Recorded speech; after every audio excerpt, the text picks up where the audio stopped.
佩洛西窜访事件牵动战略格局。俄罗斯专家认为，美国永远失去了中国的信任，这对俄罗斯有利。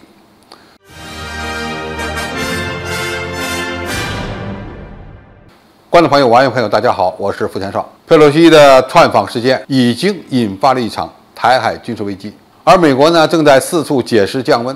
但是，对美国面临的全球战略格局而言，这场危机不但对台海局势造成了严重的影响，也对全球战略格局产生了深远的影响。在佩洛西挑衅之后，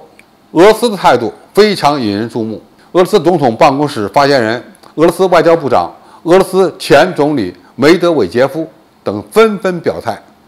中国完全有权利在台湾岛进行军事演习，甚至有俄罗斯专家认为佩洛西事件对俄罗斯有利。俄罗斯军事专家阿列克塞·列扬科夫表示，在佩洛西飞抵台湾后，华盛顿觉得自己赢了这一轮。实际上，他们只高兴了一天，因为美国在战略上将永远失去中国，并使北京与莫斯科靠得更近。他强调指出，拜登政府事实上出了洋相，表明华盛顿完全没有能力与这样疯狂的政客达成一致。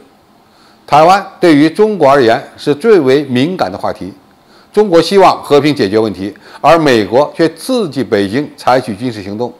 因此将永远失去中国的信任。对于中国相对克制的军事行动，俄罗斯专家表示，美国显然是希望发生有佩洛西参与的挑衅或事端，但中国并未迎合这种挑衅。用中国外交部发言人华春莹的话说，美方恶意挑衅在先，中方正当防卫在后。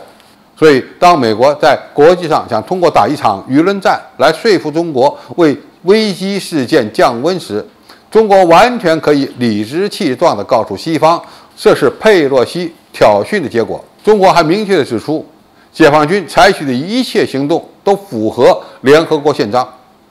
而联合国发言人也证实了这一点。中国宣布对美国众议院议长佩洛西及其直系亲属采取制裁措施，这是中国首次制裁美国在任的政治人物，也意味着中美战略互信被严重破坏。过去中国制裁的都是美国那些退位的政客，比如蓬佩奥等反华政客，而现在则直接制裁美国的第3号人物。中国外交部长王毅进一步批评美国众议院议长佩洛西访台是狂躁、不负责任、极不理性的行径，同时指责美国一手策划和挑起了这次事件。对美国而言，原本在乌克兰战场上加大赌注，拜登已经为如何收场而头疼了。现在，美国政府一方面因为失去中国的战略信任，甚至变成了台海问题的麻烦制造者；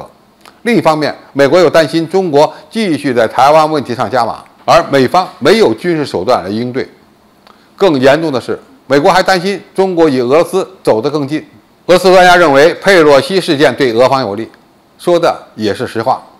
中国原本与美国只是竞争关系，现在正因为佩洛西的窜访活动而陷入了严重的不信任，甚至有可能发展为敌对关系。同时，面对中俄的竞争，原本就是美国外交的一个死结，现在恐怕就是美国人的噩梦时代。当然，俄罗斯这些专家的评述有没有道理，我想很多网友都会做出自己正确的判断。好，今天的评述就到这里，谢谢大家收看，我们下期再见。